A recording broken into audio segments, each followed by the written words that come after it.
All right, guys, so this is part 2 of fixing these bed caps and trying to get them finished off. It's a lot longer process than you think. Last time you joined me, we were putting some welds on here to finish these caps off, and what I didn't show you was how the headache rack was finished, and it's all one piece. Basically, the idea is to get it all looking like one continuous piece. This was all 3 pieces. It's hard to see in that light there, I guess, but this is all 3 pieces, and we knocked it all down and filled it and smoothed it out and painted it, and we're going to do the same thing over here. So after we finished our welds and then knocked it all smooth, try to get a real clean edge there.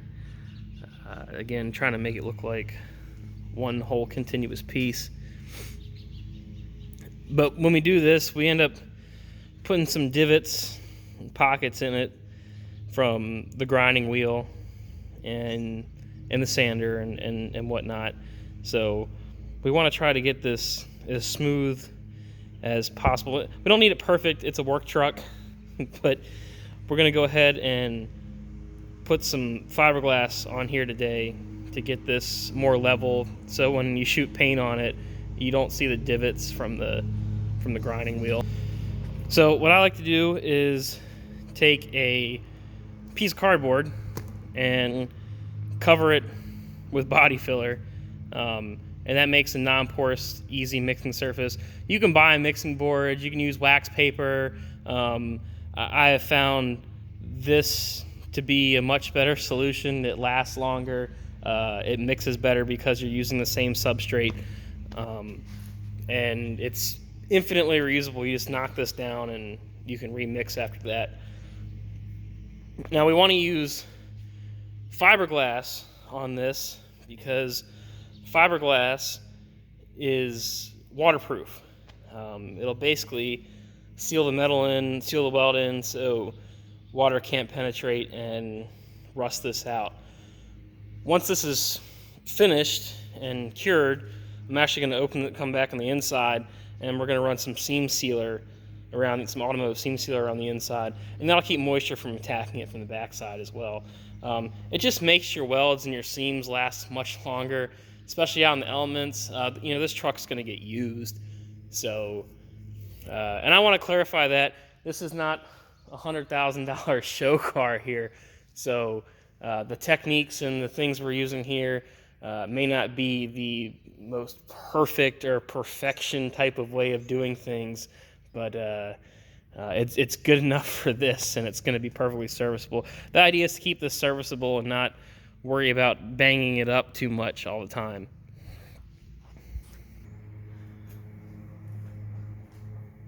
Alright, so the first thing you're going to do is take some wax and grease remover. You can get this stuff any auto parts store or whatever. Get it in your bag, clean your work area off, clean your mixing board off. The only downside of this stuff is it doesn't really flash. It takes a long time to kind of dry off. You kind of take your towel and buff it out. Otherwise, it'll leave a residue.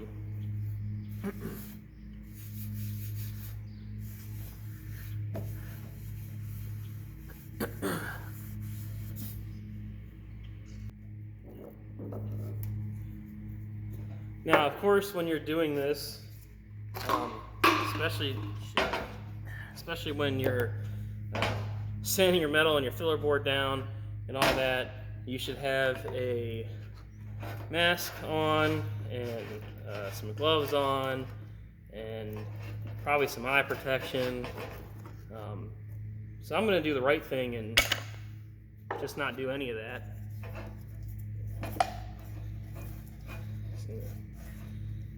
Mix this up. Also really kind of the wrong tool for this, but it doesn't matter.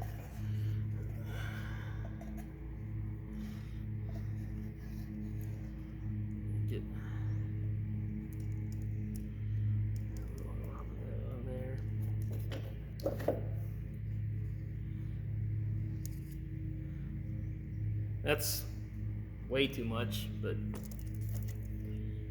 it doesn't matter either. I need your cream hardener.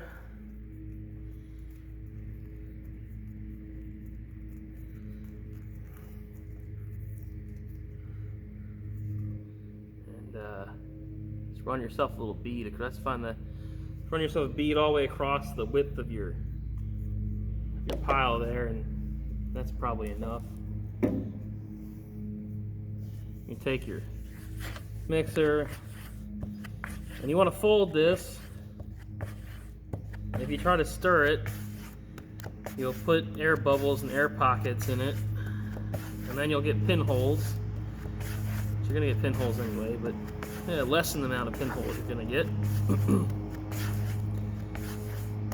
This is the biggest reason why you want to use a non-porous surface, because if you use a porous surface, the hardener and the resin will separate, and the hardener will get sucked into the porous surface, and then your ratio's off, and it just doesn't work. So when you're done, it should look disgusting brown.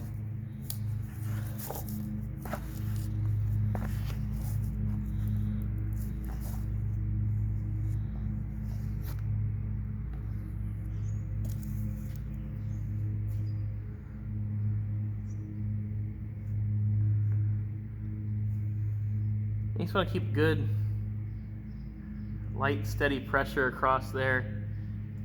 It'll find the low spots. You know, don't overwork it too much.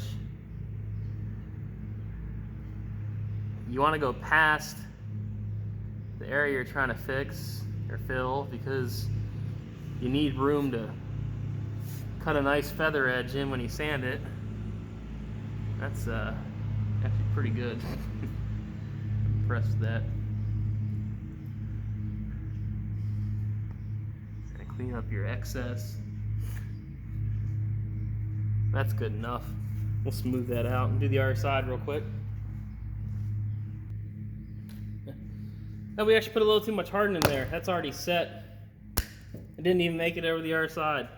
But that's okay. That means this will cure quick, and I can clean that off and just mix up another batch real quick. That's I got the sunshine in here. It flashed off.